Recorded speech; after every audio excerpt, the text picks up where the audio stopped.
Hello dear students, in this lecture we are going to discuss about synchronous motor drives variable frequency control.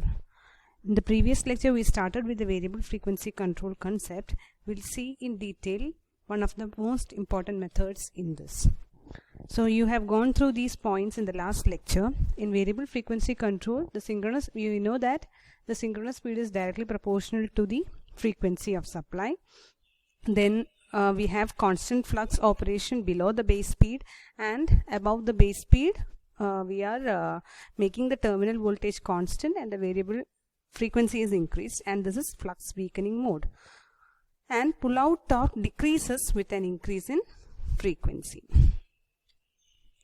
Now these are the two modes of variable frequency control. The first one is true synchronous mode. It is also known as open loop control or separate control mode. The stator frequency supply is controlled from an independent frequency control of the converter here. Whereas self-controlled mode is also known as self-synchronous mode. The variable frequency converter control pulses are derived from an absolute rotor position encoder mounted on the motor shaft. That is, this requires a feedback. This is a kind of closed loop control, whereas this one is an open loop control. Now what is done in true synchronous mode? Here the frequency is changed from its initial to desired value gradually, not abruptly but gradually or slowly. You are changing the frequency, or you are going to the desired speed of the motor gradually. So here, why do we do that? So in order to maintain the difference between synchronous speed and the rotor speed always small during the change. Why do you want this difference to be small? This will allow the rotor speed to track the changes in the synchronous speed. Why we need this arrangement? Because the rotor has an inertia. The mechanical time constant is always very large compared to electrical time constant. The change in frequency will cause a change in synchronous speed of the stator magnetic field, stator rotating magnetic field instantaneously, because the electrical time constant is very small. But the rotor will take time to respond to this change. When the desired synchronous speed or frequency is reached, the rotor will pull into step after hunting oscillations. So these oscillations will be damped using the damper windings. So hunting damper is required here.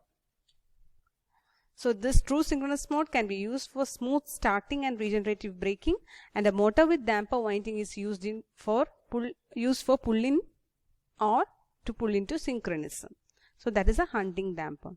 So we'll see in detail what happens when the stator frequency is increased and decreased. First we'll see what happens when stator frequency is increased. Here you can see a rotor MMF and stator MMF, and these two are rotating at some speed omega s, angular velocity omega s, and delta is the angle between the stator MMF and rotor MMF at a particular operating point. These are in steady states, these are operating in steady state at this instant, and this angle delta is a constant in that operation.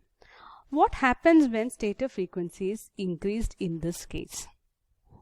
If stator frequency is increased, immediately the stator RMF will start to rotate faster than the rotor MMF.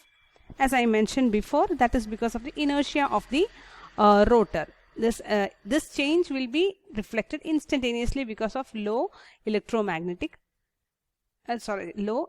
time constant. So here rotor will not respond immediately. What will happen if rotor does not respond immediately?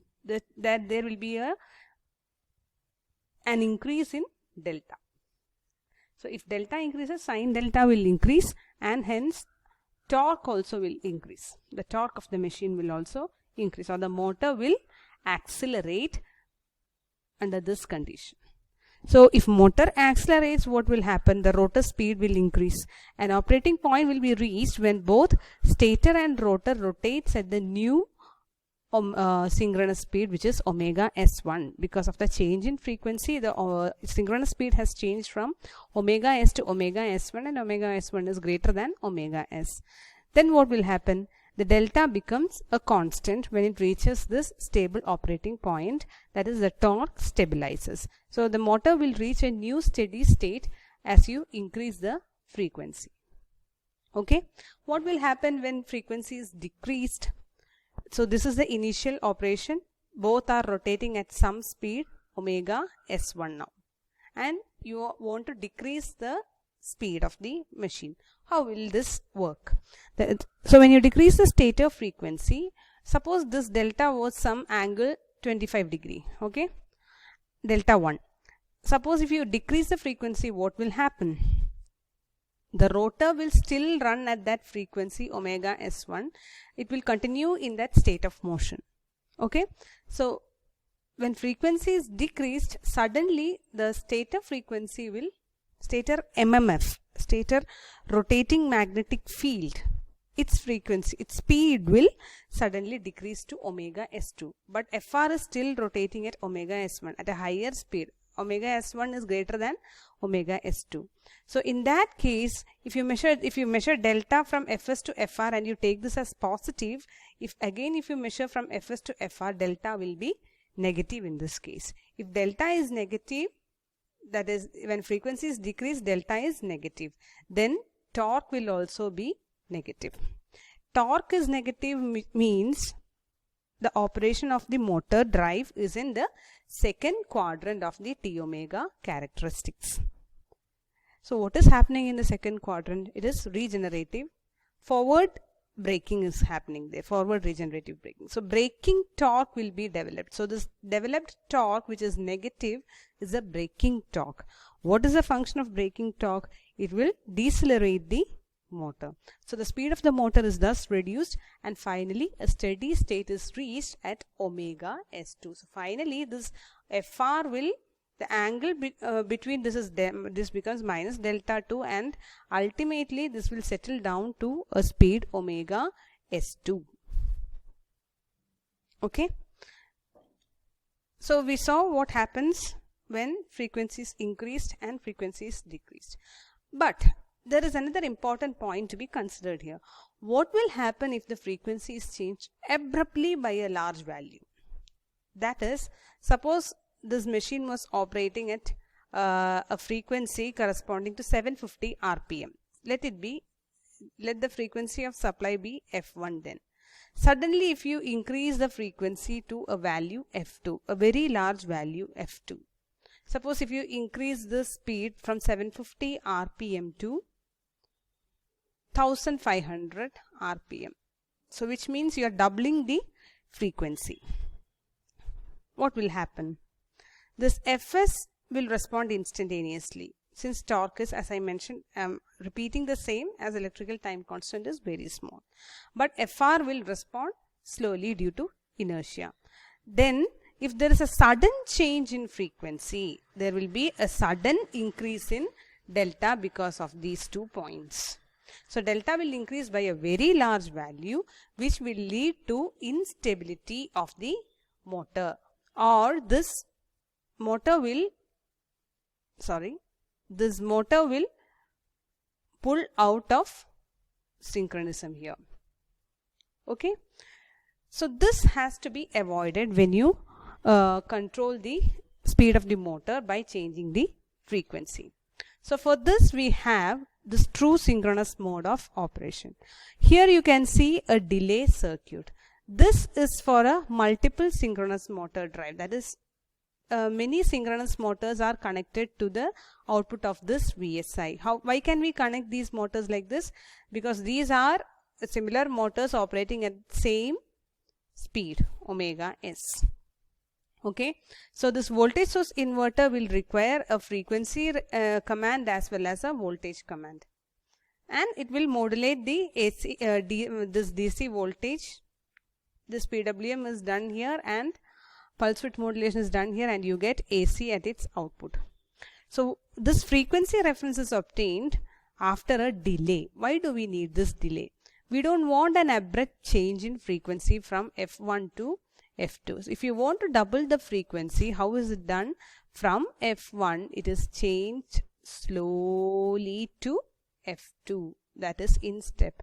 You can start from 1 Hertz frequency. If you want to start a motor, you can start from 1 Hertz frequency and increase the frequency in steps and reach the desired frequency. So this will avoid the motor from going to unstable region of operation. Please note, this is open loop control. We can only do this control here. We have the input with this which we can delay using the delay circuit. Then this flux control block will maintain V by F constant up to base speed, and then it will maintain V constant above the base speed, and it will give the, after the flux control block, the voltage reference will generate the firing angle for this rectifier, and the voltage is controlled here. The magnitude of voltage is controlled here. This scheme can be, in a simple manner, you can represent. If you have the frequency reference, you can have the delay block, and then you can have a V by F control block, and the voltage and frequency reference can be generated from this to a voltage source inverter itself, which is a PWM inverter. And you can give this to the synchronous. This is also another scheme. This is a very simple scheme.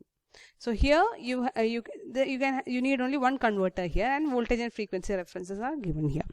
Okay, so the schemes there are innumerable number of schemes, but the basic concept is it is an open loop control where you give the frequency command, voltage command, frequency through a delay, and voltage command will depend upon the V by F control block.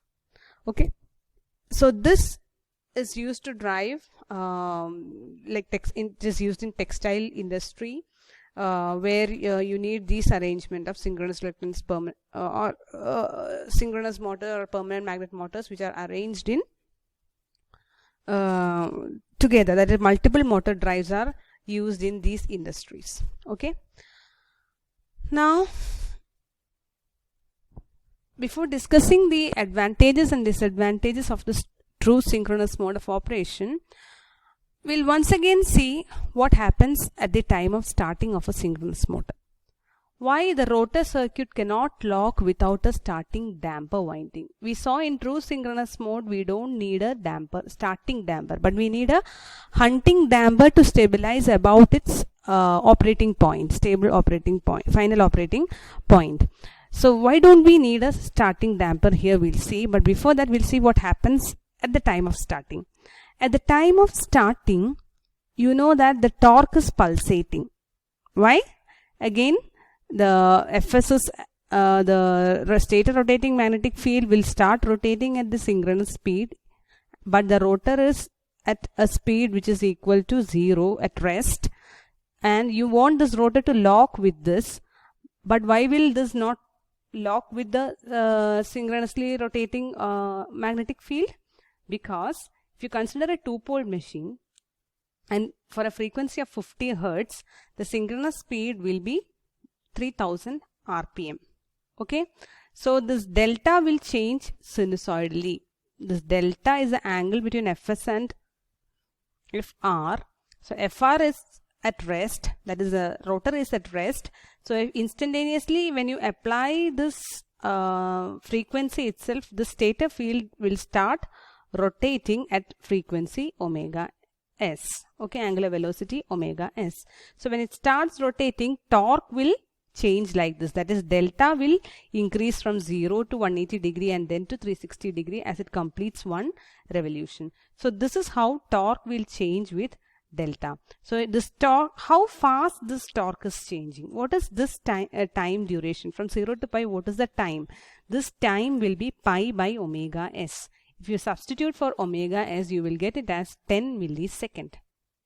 Okay, this is a large, this is a very small time duration with respect to this rotor. So within 10 millisecond, it will complete one half revolution, and within 20 millisecond, it will complete one revolution. So this Fs is moving at a very fast rate. So this rotor inertia won't help it to catch up with this Fs. That is why a synchronous motor is not self-starting. What happens when you use a damper winding to start the motor? When you use a damper winding to start the motor will start like an induction motor, and the rotor is rotating at a speed omega r. When the rotor is rotating at a speed omega r, the relative velocity will be omega s minus omega r. So the delta is depending upon this relative speed. So delta, if the relative speed is less, delta will be less. So here you can see that delta will be changing at a particular rate here, but that time will be around 0.3 seconds. If you take this time as pi by omega s minus omega r, or the relative velocity, you will get this time t as 0.3 seconds, which is very large. If this time is large, the frequency is very small. The frequency of rotation of this relative rotation is very small. So it will get more time. The torque will vary in this format, or the torque will remain positive for about 0.3 seconds if you take these values for ns and nr, which means the rotor is getting more time to lock with the stator magnetic field. The rotor speed has reached around omega r here. Okay, so with this we can see that the damper winding will help in starting the motor. But in true synchronous mode, you don't need this starting damper winding. Why? Because the smooth starting can be achieved without starting damper winding here, since you are delaying the change in frequency from 0 to the value you want. Suppose this is synchronous frequency. How is it done? You can start from 1 Hertz, then in step this delay will delay this, and 2 Hertz, like that it goes to Fs. So the change in frequency can be delayed in order to avoid the unstable operation. So instability issues can be resolved using this delay. So this will ensure smooth starting of the motor without damping, and this is a simple control structure since it is open loop. So what are the disadvantages here? So what are the disadvantages here? The response will be sluggish since you have the delay block. It will take some time to start from speed equal to omega r, from 0 to omega r is equal to omega s. It will take some time. So, and there is no control over torque angle. Instability issues may still exist, because since you have to compromise between the sluggish response and instability issues if you want a better performance of this drive. That is, either it should start slowly, or if you want a fast starting here, then we have to take the risk of instability issues here. So that should be a compromise here. So these are the disadvantages associated with true synchronous mode of operation. Next we will discuss self-control mode in the upcoming lecture. Thank you.